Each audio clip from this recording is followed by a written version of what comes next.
France-Argentine, Lacazette remet de l'huile sur le feu. Le capitaine de l'équipe de France olympique, Alexandre Lacazette, a adressé une énième pique aux joueurs argentins.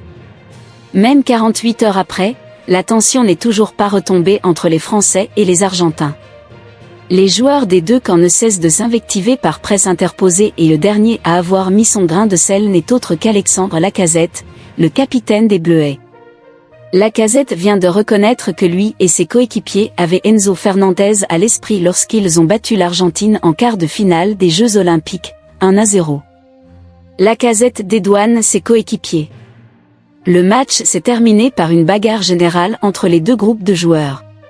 Et pour l'expérimenté attaquant, cela s'explique par le fait que les émotions étant encore vives après la publication controversée du milieu de terrain de Chelsea, Enzo, sur les réseaux sociaux.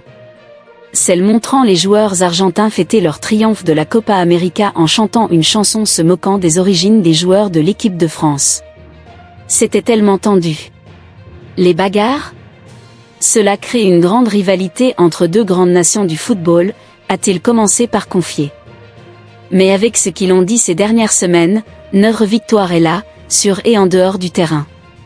Nous avions encore en tête ce qui a été dit, par Enzo Fernandez, nous devions rester concentrés sur les Jeux Olympiques, mais cela a peut-être créé un peu plus de motivation pour nous. Questionné ensuite sur les possibles conséquences que peut avoir cette regrettable échauffourée, Lacazette a déclaré « Je pense qu'il est dommage de dire des choses comme ça en 2024, mais nous avons confiance en la FIFA. En tout cas, nous avons une grande équipe de jeunes joueurs.